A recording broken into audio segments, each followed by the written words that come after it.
Walder Frey has killed his prey, but once again, Game of Thrones has killed off all the momentum that they gained in episode 9 by delivering a rather poor finale. Welcome back, guys, to Fog Entertainment here to review the season 3 finale, episode 10. And this one was called Mhysa. Honestly, it was to do with Daenerys, so I could not really care the correct pronunciation of that word, because the Daenerys arc just completely bores the hell out of me. Plus, I do find that I find it a bit hard to get interested in the season finale final scene when it's constantly ending with Daenerys. I don't know if this is storyline where every season has to end with her, but it's like my least favourite part of the show probably. So yeah, fool me once, shame on me. Fool me twice, shame on you. And then, I mean, this is...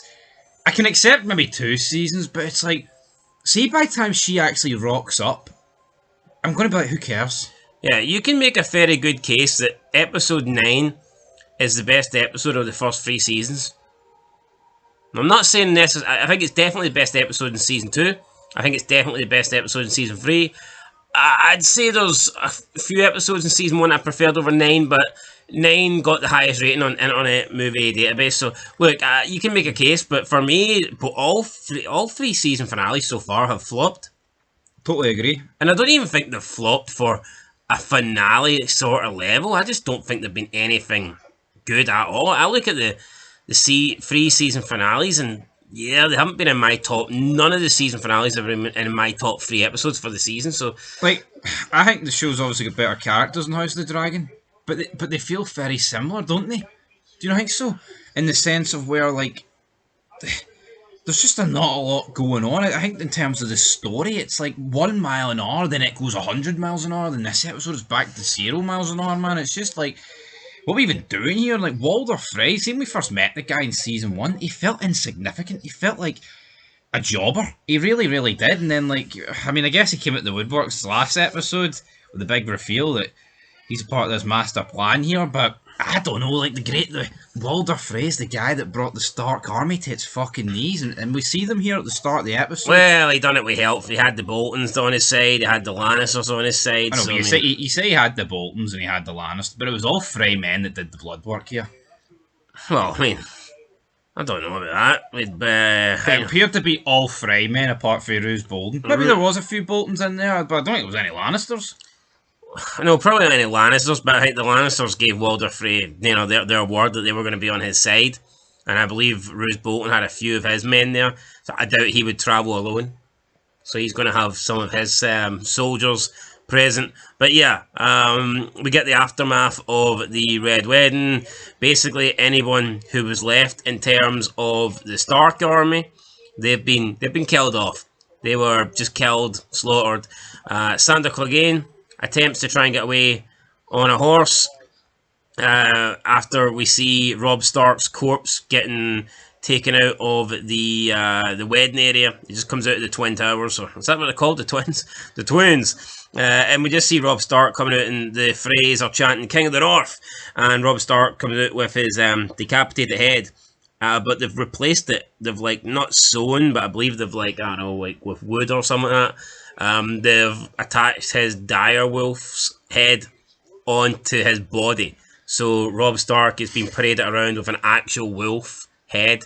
And they're chanting, because they used to call him the Young Wolf. Was it the Young Wolf or the Black Wolf? I think it was the Young Wolf. Yeah. I feel like Jon Snow would have been the Black Wolf.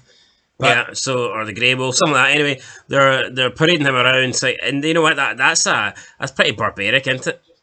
Yeah, and that's what I'm going to say here. It's like, look at what lengths that's dishonourable, isn't it? Yeah, look at what lengths the Freys, the Boltons, and the Lannisters have went to here. Like, yeah, you can maybe say the Lannisters didn't exactly want to do this, but I mean, they're fucking scum anyway. I'm sure they wouldn't have minded this. And here in Joffrey in this episode, he didn't mind this. He wanted to take it to the next level, but it's like, the Starks had to get a wee bit dirty in this war, and they didn't. They wanted... Wars aren't squeaky clean. You know what I mean? And that's the real world, the fictional world. See, to win a war, you need to get bloody. It's like the whole situation with Rickard Karstark. That's what's really cost Robb Stark. Yeah, so... 2 fucking jobber children. I mean, yeah. I get it. Yo, see him being pissed at Karst. I mean, he killed one of his crewmen. He killed 2 kids that they didn't need to kill, but there was a better way of handling that. Yeah. Anyway, any further points or? I mean, I thought it looked like appeared to be like a strong start to the episode, but all it really is a bunch of no names killing each other with Sandor Clegane looking at them like, yeah, that's pretty good, damn it. Anyway, Arya sees her brother. Sandor tries to protect her for that. Then they ride off. He picks up a Frey banner, and Smart move. Yeah, and he manages to ride out the castle undetected and unharmed. That's pretty much it. Even Sandor was looking on. He looked a bit horrified by it. So, but I mean, we've seen that the Hound's not necessarily a bad person, but yeah, I thought it was very distasteful the way they were parading Robb Stark around like that. And I mean, I don't know. I mean, it's not up to. I guess it is up to the Freys at this point. It's not the Lannisters doing this, and it's not really Roose Bolton doing this. We then see Roose Bolton the following day speaking with Walder Frey in the castle, and Walder Frey is obviously gloating over their victory. Roose Bolton, though, does seem to be a little bit worried. He mentions the fact that Bryden Tully escaped, and that is the uncle of Robb, but Walder isn't worried about him. He points out that, yeah, Tully might have escaped, and he might have a bit of an army left, but they're low and outnumbered, and he's got the Lannisters, the Boltons, and the Freys, and Brynden Tully's pretty much got nothing. So, yeah, Bolton's a little bit concerned about this, but Walder Frey, I mean, he's not bored. He's more excited about getting to choose a new wife. So absolutely, yeah. I thought there was a good scene though between these two. I think so. Aye. I think we could have done potentially more with Roose Bolton to build him up before this Red Wedding. Maybe same with Walder Frey, but I'm looking forward to see if the Tullys can make a comeback. But at the same time, I don't think he was established enough, for this big mighty comeback. But if Roose Bolton's worried about the Tullys, then they must be of decent stature in the game. You know what I mean? He wouldn't be worried for no reason. Yeah, they wouldn't be. Roose Bolton also mentions the fact that he couldn't wait to betray Robb Stark because the late King Boy was arrogant and he was incompetent and he was unwilling to take Roose's advice and make hard decisions. So Roose Bolton, not really a fan of. I guess Robb was too honourable for Roose's liking. So I mean, I doubt he would have liked Ned Stark either. I doubt he would have liked, but I think Ned had the respect. Yeah, I think Ned could command things, and I mean, you got to keep in mind, I believe Robb is only supposed to be like 16, 17 here, so... Yeah. Yeah, and what you've got to bear in mind as well is, it's one thing Ned getting took down in King's Landing, but I think if Ned was leading this army with the Freys and with, the Boltons... Well, I mean, if it was Ned, he would have married the daughter of Walder. Yeah, he would have married the daughter, and he would have listened to Bolton. Yeah. He would never have let it to get to a situation where he'd have let Jaime Lannister go either. I'm convinced of that. Yeah, Walder then asks Bolton how Winterfell fell apart, how it came down, and Roose explains that his bastard son Ramsay offered Robb Stark's terms that the Ironborn occupiers would be shown mercy if they hand it over Theon, but in the end... they didn't do that, and Ramsay killed them all anyway. And then he burnt down Winterfell himself, blaming it on the Ironborn. So, yeah, just looks like the Boltons had this planned for a long time. We go to Dreadfort, and we've got Ramsay Snow eating a sausage, obviously trying to simulate maybe, or whatever, that it is Theon's penis that he's eating, and he has cut it off, so... that was like Theon's pride possession, and now Ramsay is taking it. He beats him up, says, I'm going to call you Reek from now on, because you reek. Theon persists that he's Theon, but after a few punches to the face, he accepts the name Reek. And this has pretty much been the whole season, where Theon has just been captured here. Yeah, and it just shows beaten, you, tortured, and battered, and it's like... is that really good writing, where they've dedicated a full season to just, I mean, that's been Theon's arc this season, just been held tortured. No, you're right though, because you think of it right, and you look at other things, as much as other things have moved slowly, it's like other people have went from A to B. Like Jaime Lannister has been captured, he got his arm cut off. He's saved Bran of Tarth. He's actually returned to King's Land in this episode. You look at Robb, he's travelled across the Riverlands. He's did this, he's did Yeah, that. but even when we looked at them, we thought they haven't really done much. But then you look at like Theon, and you're like, fuck No. me, well, compared to Theon, they've done a lot. And it's like, see, once you see somebody get tortured for like 10 episodes, I feel like it just, you know what I mean? You almost become numb to it. Yep. I think like the perfect amount of episodes for someone to get tortured. I mean, ideally, like you don't want to see really anyone get tortured, but it's probably about like what, 2 or 3. You don't need 10. I agree. Right, on the Iron Islands, Balon Greyjoy reads a message from Lord Bolton's bastard, which is obviously Ramsay. His daughter Yara is there. They open up a box, and it turns out to be Theon's favourite toy. And there's a message there saying that they basically need to surrender, or any other Ironborn men will be flayed alive, just like Ramsay flayed alive Theon's 20 Ironborn followers at Winterfell after they surrendered. So he's not messing around here. Yara thinks they need to go and save Theon, but Balon, he doesn't think that. He thinks, he's not even my son anymore. He's not a man. He's no good to me. And he's willing to let his son just essentially rot. But Yara then takes 50 of her best men, and she gets on a ship, and she's going to go and try and rescue her brother. So that's the Iron Islands. The only thing interesting about this for me was like it confirmed that the Boltons were working against the Starks for a long time. Especially for the Greyjoys. When was the last time we've seen the Greyjoys? It's been about last season. Yeah, I do believe this is first time we've seen Greyjoy. And obviously, Big Balon Greyjoy, he had one of his wee leeches dropped in the fire. So is he next? Rob's done. Is Greyjoy next? Yeah, so the message bluntly says Ironborn have until full moon to withdraw from the north. So, yeah, there you go. But who really cares? You know, the Boltons attacking the Greyjoys. Like, who fucking cares? Yeah, in the Riverlands, Arya Stark kills a few men, or kills one man, then has the help of Sandor kill the rest. She just heard them mocking her brother's death, so she kills them. And looks like she wants to kill a lot of people from now on. So, yeah, this might be our first, second kill, I guess, but it could be the second of many. Like, I know there's plenty of time for Arya to react, but it's almost like she hasn't even had time to react / register her brother and, mother's death. Yeah. Kind of like, goes in, goes out, and it was the same with Sansa. Like, we've seen her, like, kind of moping in the corner of her room, but it's like, should that not have been a bit heavily more focused? Yeah, speaking of Sansa and Joffrey, Sansa and Tyrion, we see them walking through King's Landing. There's people laughing at them. Tyrion says he'll make them pay, but he's not like Joffrey, so he's not going to kill them. So that's pretty much that. They talk about one time Sansa had sheep dung deep in her pillow, or deep in the mattress of her bed, to try and punish people. Arya, all that good It's all stuff. fun and jokes, like, but doesn't really do much for me.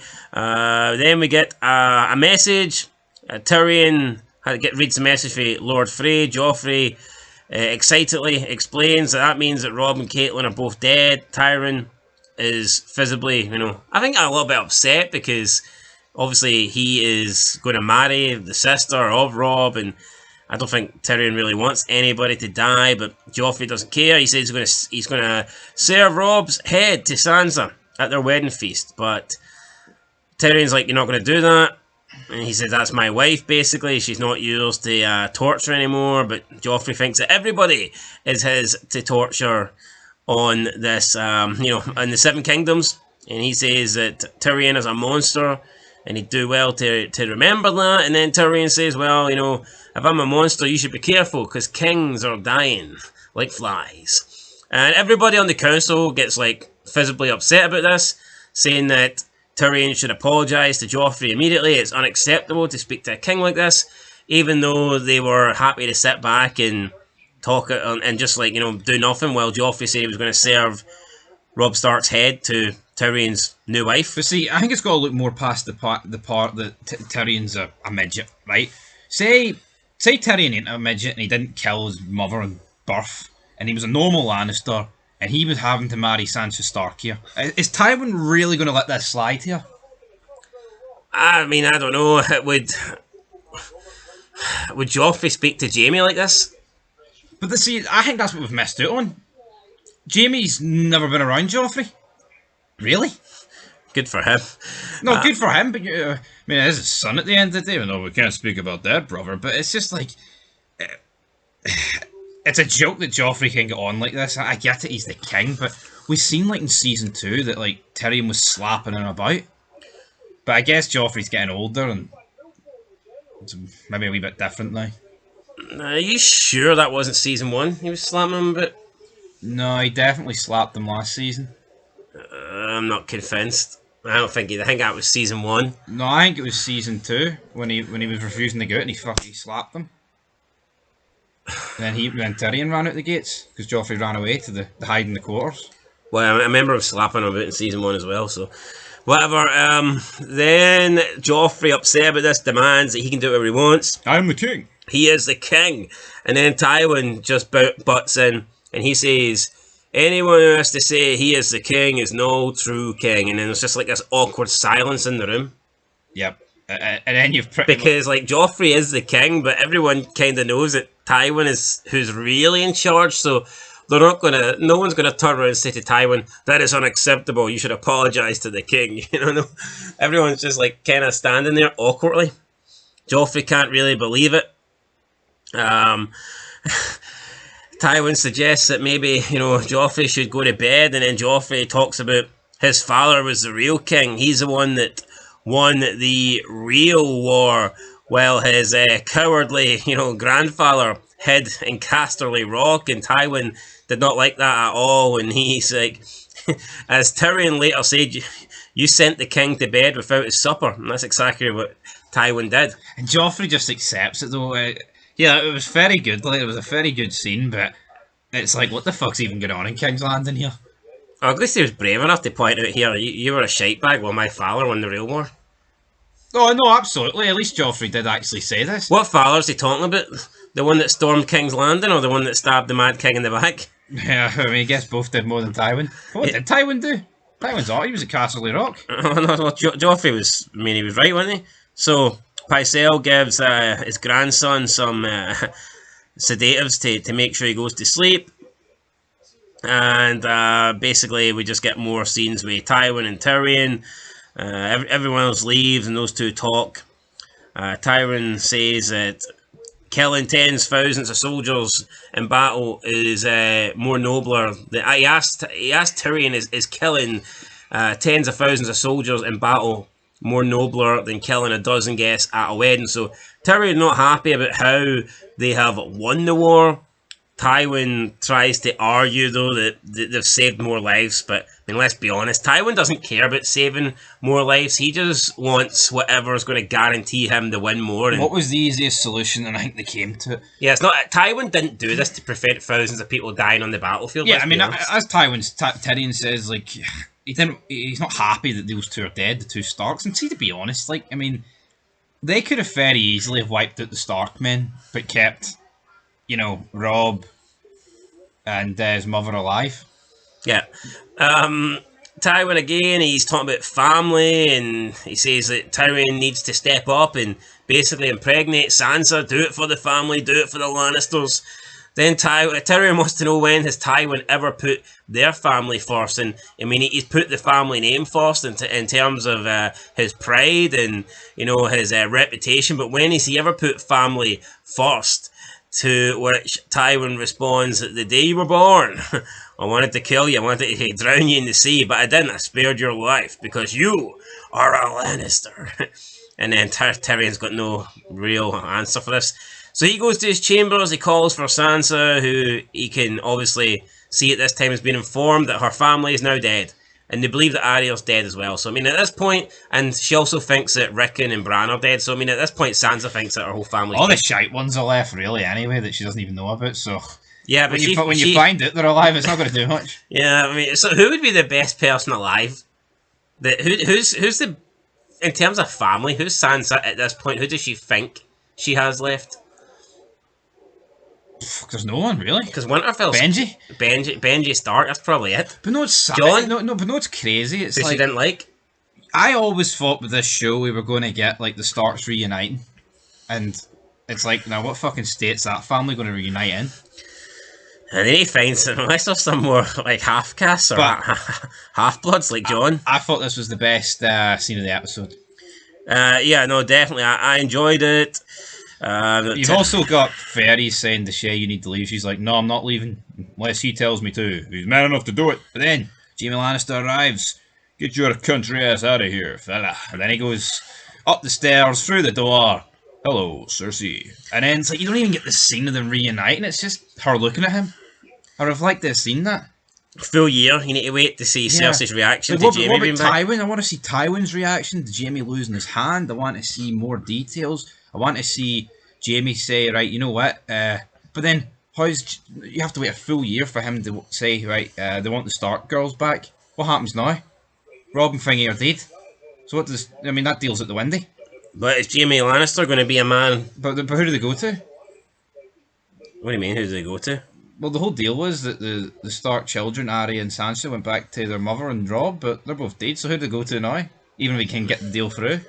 Well, Arya's not there, but I'm assuming, I don't know, like the Wall or something? Yeah, but how's that going to happen? Sansa's now married to Tyrion. It's not something you can just, rewrite. Well, we're going to see if Jaime Lannister's a man of his word, isn't he? We're going to see. But I think once he gets sipping this Lannister wine again, man, he'll be back being the old Jaime Lannister. And I also wonder whether or not Tywin will maybe look down on his son for only having one hand now. Will he think any less of him? Will Cersei think less of him? I just hope we actually get a lot of time dedicated to this guy coming back. I hope it's not the new season begins and the reunions have happened off screen, because I think that would suck, man. Anyway, let's go to Dragonstone. See, to be honest, guys, I don't like the direction of Dragonstone now. It appears Davos... I like the Davos and Gendry scene, but then... Yeah, Davos basically rescues Gendry, tells him to get in the boat. He's like, I've never been on a boat before. Tells him to row. Gendry says, I can't swim. Then Davos tells him, well, don't fall in the water. Just keep going. Keep the sun on your shoulder. See, I mean, he's telling him about directions. This kind of works when you're Davos and you're talking to like someone like Gendry. Aye. See, when you're Rick Grimes and you're talking to like an 11-year-old at best, I mean, probably younger than that, Yeah. Sophia, keeping the sun on your left shoulder, that's not really going to work. Doesn't work for me, brother. Yeah, but so... what I didn't like here, I mean, obviously this is treason, he's about to get killed, but then he's like, the letter, your king. And he reads the letter and he's like, fuck, I don't care about that. Miss Lander's like, you need to keep him alive, because it's revealed that the true war lies in the north, and the evil and death are marching on the wall. So Davos is spared here, but what I don't like about this is it appears that Stannis, Davos, this woman here who literally has the power to kill people at a click of your fingers with the whole magic shit, they're going to turn their attention to the White Walkers. It's like, why is everything just perfectly lined up for the Lannisters? The phrase... Well, are they going to turn their whole attention, or is it just going to be fighting two wars on two fronts? Put it this, I don't think Stannis has got the numbers to fight one war, let alone two on two fronts. So, I think you need to put your eggs in the one basket, Stannis. And I don't want to see Daenerys sit in the Iron Throne. I want to see fucking Stannis. Ideally, I wanted to see Robb. That's out the window. Well, I mean, if Samwell Tarly can take down a White Walker, Stannis should have no problem. Aye, but plot purposes, isn't it? Yeah, plot purposes. Right, at the wall, we have Mhysa, you got Bran there, you got Hodor, Jojen. They say the castle is safe to enter. They tell some stories. I mean, what do you want to talk about with this group? Let's just I actually got a lot more time than I'm comfortable with. Yeah, Sam meets them. Oh, that's John's. That's your direwolf. Oh, yeah, if you're a friend of John, if you're John's brother, you're my brother. John saved me. And then they're in disbelief that this guy's killed the White Walkers. Like, look, dragon glass. He gives them dragon glass. He gives them like dragon glass arrows that can be used. And then back at Castle Black, Sam and Gilly meet with Master Aemon Targaryen. No longer Targaryen, but he is a Targaryen. And then it's pretty much, right, we're going to live here now. And then Jon Snow rocks up after his wee, crossbow shootout with Ygritte. I wouldn't say it was a shoot, because he wasn't shooting. No, he was. He got ambushed. He got ambushed. He didn't think Ygritte was going to do it, and then Ygritte just shot him 3 times, but he managed to get away on his horse. Badly injured though. Horse gets him to Castle Black. He falls off the horse, drops there. First time Jon Snow's been back at Castle Black, I think, since the They left. Since they left, which may have been early season 2 or late season 1, but a long time. No, it's crazy though, right? This is going to put Jon Snow at the game. When is Jon Snow actually going to be with people who are fucking good? I don't actually mind Ygritte, but in terms of like the board that we're on, When's Jon Snow going to say, look, they've just killed my brother, and my war is with the Lannisters. they've killed my brother, they've killed my mother that fucking hated me, but she was kind of my mother brother. Like Jon. Honestly, I think that I don't like the direction of Jon Snow. I think when he left at the end of season 1 to go and meet up with Robb after Ned died, he should have kept going. That was the correct decision. His bro, no, you're our brothers now. No, you're not. Some stupid fucking, you know what I mean? It just gets some oath that he took. It doesn't mean shit at the end of the day. I mean, Robb took an oath to marry Frey's daughter, and he didn't do that. I tell you what. So why can't Jon Snow break his oath at the Black Wall? I tell you what, right? How much better? Why was actually Jon Snow sent to the Black Wall? We can say Ned's an honourable man, and maybe the honourable thing to do is send bastards to the wall. But I mean, that's not Jon Snow's fault. I think Ned should have treated Jon better. I know he did try. He brought him up, and looked out for him. And I don't think Ned treated him any differently, apart from the fact that maybe there's certain titles or lands or whatever that he couldn't give him. But I think that Ned should have just took Jon with him. He should have. But I mean, Jon wanted. I believe Jon wanted to go to King's Landing with Ned. Yep. I think this show just would have been so much better if Jon Snow was with Robb and co. But also, maybe Benji could have took the place of Jon at the Wall, and we could have had like a Stark, Ned's brother, at the Wall. Like, if you want to make it feel important, because I get why you need the Wall. You need the White Walker stuff. I just think even if Benji was more, if he was just there, I think maybe it would just be better to have Jon Snow around another Stark. I'm a betting man. Like, I would probably bet big money we never see Benji Stark again. And I think we'll see him again. Oh, when? Fuck, what's he waiting on? This entire tree's getting wiped out. When's Benji? Is Benji not going to find it? No, you're talking about every reason, right, that Jon Snow should come back because it's Benji by blood here. You know what I mean? No bastards in it. Yeah, I don't know what's happening with Benji and Jon. If Robb Stark getting killed, if that doesn't get Jon to leave the Wall, but then again, what army is he going to join? Yeah. Go and meet up with the Starks.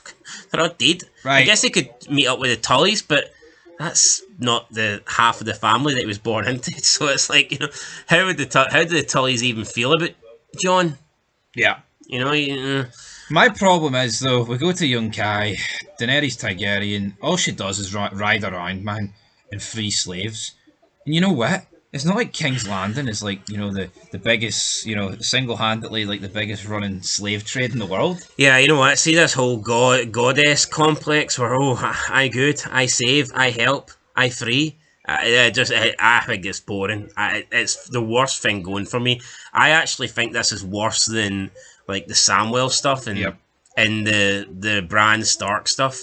Even though it's been the same shit for 3 seasons. Even though I think that Daenerys has got the benefit of having some decent characters around her, like Mormont. To me, I do not like the direction. I do not like the arc. So I'd rather have the other stuff with characters I don't really care about. Because at least I feel like with Bran Stark or with Samwell, you feel like that's more connected to the Starks. It's connected to the Wall, the Night's Watch. Daenerys feels like she's just disconnected from everything on her own wee island. On a different planet. Yeah, I don't know. I don't like Daenerys. I don't like this, and the fact it ends every season, man, it's just a fucking joke. And you know what? It's not like she's gonna die in the season 4 premiere, even though I wish it happened. It's not going to happen like that. She's going to be here to the fucking end, and yeah, it's just shit. Yeah, so but as we said previous how much better would it be if Sir Ballister Selmy, and fucking Mormont were on like Team Robb? It would be, but Mormont hates Ned Stark, so I doubt he'd be on his son's team. So, you know what I mean? Because Ned didn't think he was honourable. which I guess he's not. Anyway, Yeah, who's honourable in Ned Stark's eyes? oh, everyone is dead. That's what that's what honor seems to get you. Death.